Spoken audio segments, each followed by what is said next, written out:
know you're waiting for results from Jeff's imaging and stuff, but how worried are you that it might be a little bit, or do you just don't know until you get the imaging? Yeah, we won't know until we get the imaging and then the final doctors, look at it and assessment. But it doesn't look like it's going to be long. That's the hope, and we can only stick to that right now. How's Kyle? Kyle was much better today. I'll have another conversation with him. I talked to him a little bit before he got off and talked to our medical team. And Vic, similar, getting back into it. They both were good today. Today was a big day for him. You haven't handed out letters when guys have been out, but on Saturday, Alex got one. And clearly meant a lot to him. Why did you guys do that? Just I think he's been here for a while. I think he's a fit. He just fits that, and it was just a fit in so many different ways. I could go on and on and on, but it was a fit, and it was lots of other guys are very good leaders for us. There's some really good leaders in that room.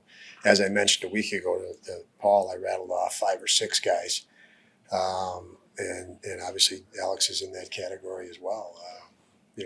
We have guys that have different personalities that lead different ways, and I think there's lots of guys in the locker room that look up to Alex, and that was probably the most important part of it. I know there's a couple of years of examples that he's set for the team that leads to that decision. But did what he did in Montreal also play into it? Just playing through sickness and the way that he played and kind of dragged you guys into the fight a lot of times. Yeah, I mean, he played under the weather in Montreal. That was big, but we were already thinking of it prior to that because of so many other things he has. He has so many good qualities, obviously, and he's a great communicator. So for me and the coaches, he's a help in that regard, and he communicates well to his team and teammates. And he's got a lot of experience, and he works hard. And again, I could go on and on about why. So many reasons. It was an easy decision at that end.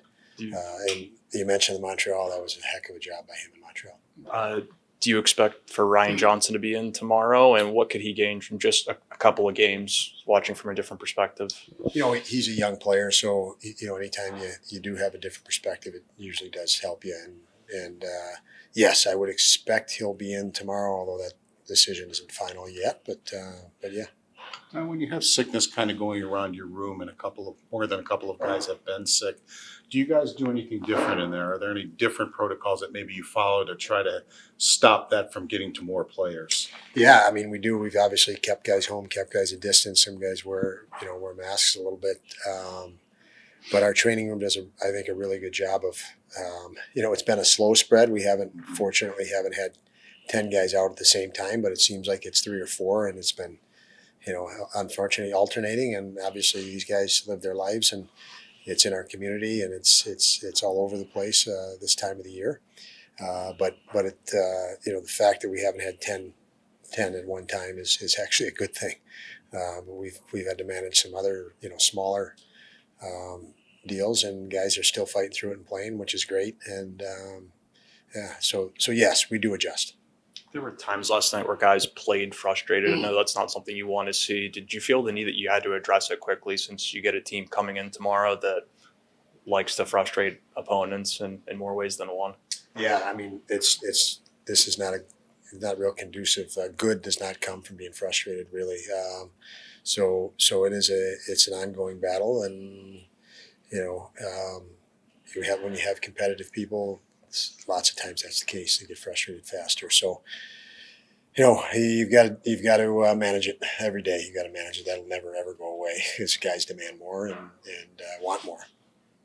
Back to Alex. I mean, he's played through a lot this year. I mean, he's been hurt, and he's starting to get to his kind of normal production. What's allowed him to kind of grind through that and get to his game, I guess? Yeah, I would think perseverance, love of the group in there and the team and the game itself. He's a guy that's collects a lot of energy from others.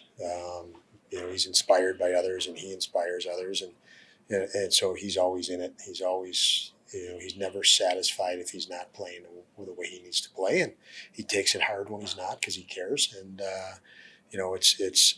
he's gotten healthier, obviously.